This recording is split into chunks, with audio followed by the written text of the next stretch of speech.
ng bayan, maasahan anumang panahon. Magandang araw po sa ating lahat. Narito na ang latest update sa magiging lagay ng ating panahon ngayon at sa susunod na 24 oras. Sa kasalukuyan ay sa extreme northern Luzon na lamang nakakapekto ang habagat o southwest monsoon, particular sa may Batanes at Babuyan Islands, kaya ang mga lugar dito ay makakaranas pa rin ng maulap na kalangitan na may mga kalat-kalat na pagulan at thunderstorms. Kaya hindi rin inaalis ang banta ng mga biglang pagbaha o pagguho ng lupa, lalo na kung may mga umiiral na severe thunderstorms. Sa Luzon, Visayas at Mindanao ay asahan na lamang ang pag-iral ng mga localized thunderstorms ngayong hapon at gabi, at hindi na ito naaapektuhan ng habagat o southwest monsoon, kaya maalinsang panahon ang ating naranasan sa malaking bahagi ng ating bansa.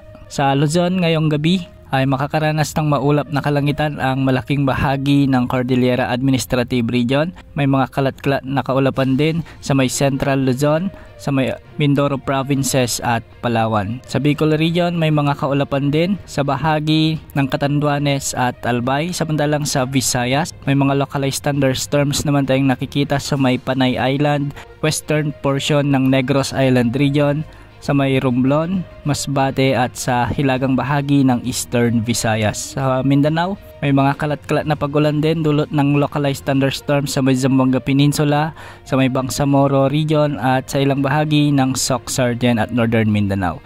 Samantala, isang low pressure area pa rin ang ating minomonitor sa kasalukuyan at ito ay nasa silangan ng Eastern Visayas. Sa kasalukuyan, mababa pa rin ang tsansa nitong lumakas bilang bagyo sa susunod na 24 oras ayon sa Pag-asa.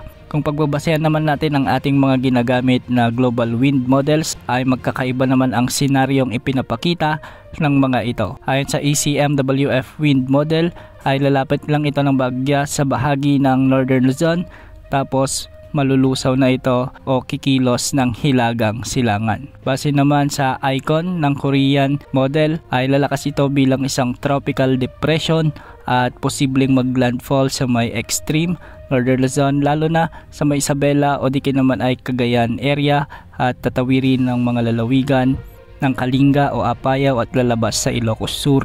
Inaasahang palalakasin muli nito ang habagat sa mga susunod na araw, kaya antabayanan ang mga susunod na updates ukol sa potensyal na sama ng panahon na ito. Kung sakaling lumakas ito bilang bagyo, tatawagin ito bilang bagyong Fabian, ang ika-6 na bagyo sa loob ng Area of Responsibility ngayong taon. Bukas asahan pa rin ang malinsangang panahon sa malaking bahagi ng ating bansa. Asahan pa rin ang mga kalat-kalat o localized thunderstorms lalo na sa hapon at gabi, kaya ihanda pa rin ang ating mga panangga sa ulan. Yan muna ang latest sa lagi ng panahon. Ito po ang weather update ng bayan, maasahan anumang panahon.